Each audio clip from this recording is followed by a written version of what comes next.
Etymology: tattoo and tattoo.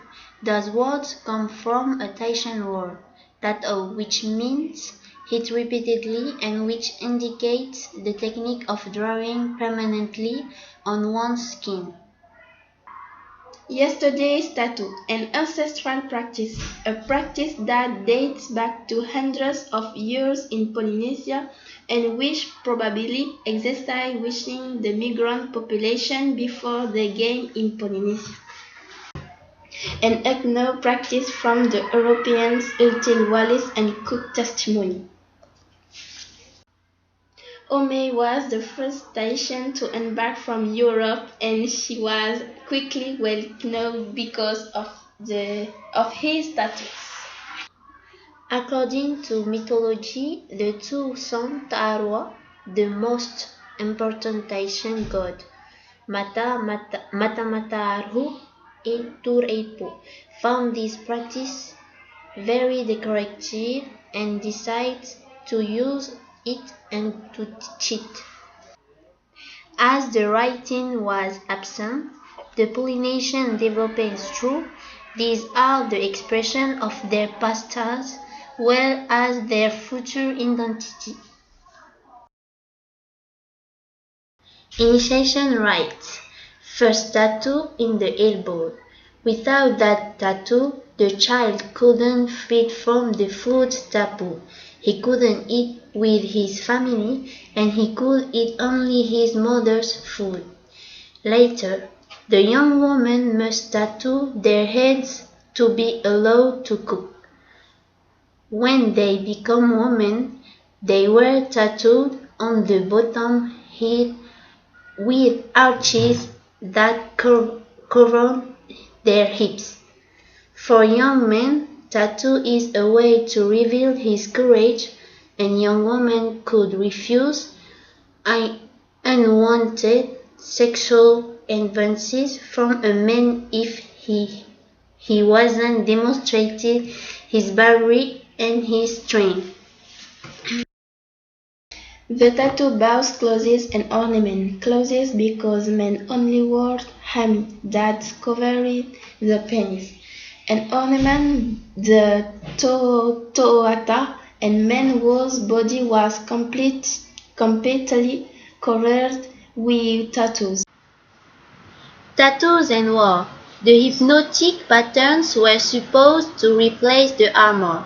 The eyes tattoos were supposed to accentuate their power.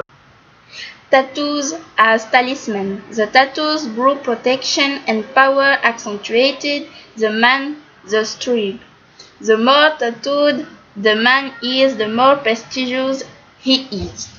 As a conclusion, tattoo was the ancient language, the expression of their real identity, a means to show the social status in the Polynesian society, a way to increase one's status, a protection against evil spirits, and an initiation rite. The patterns, mainly two kinds of patterns: geometrical patterns, simplified representation of men, animals, plants.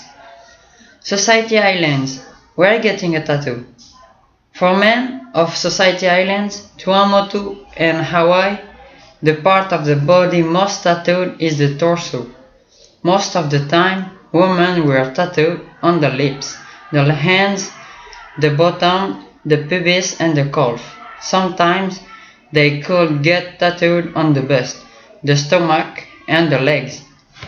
There is no tattoo on the face. For men and women, geometrical forms, circle, crescent moon, rectangles, beautify their arms, the legs and sometimes the shoulders.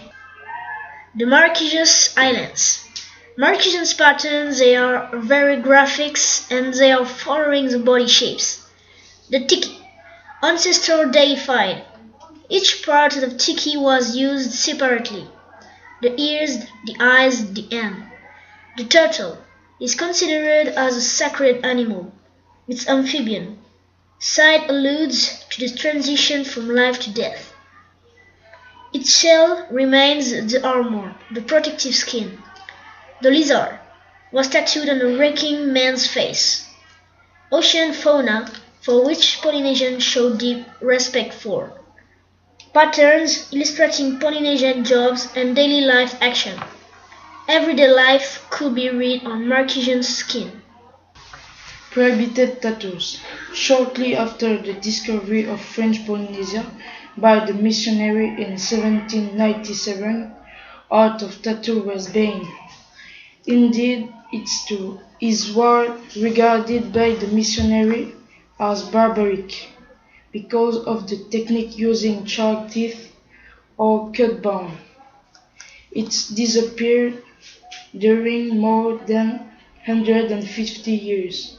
Nevertheless, thanks to Karl von Steinen, a German missionary who had drawn more than 400 sketches of Polynesian tattoos, we could rediscover this art. Today's tattoo. Today people get tattoo for several reasons.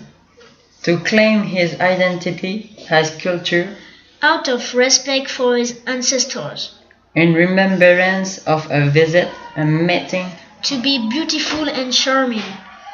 Today's tattoo, freed from social and religious duty, is now the expression of a personal choice.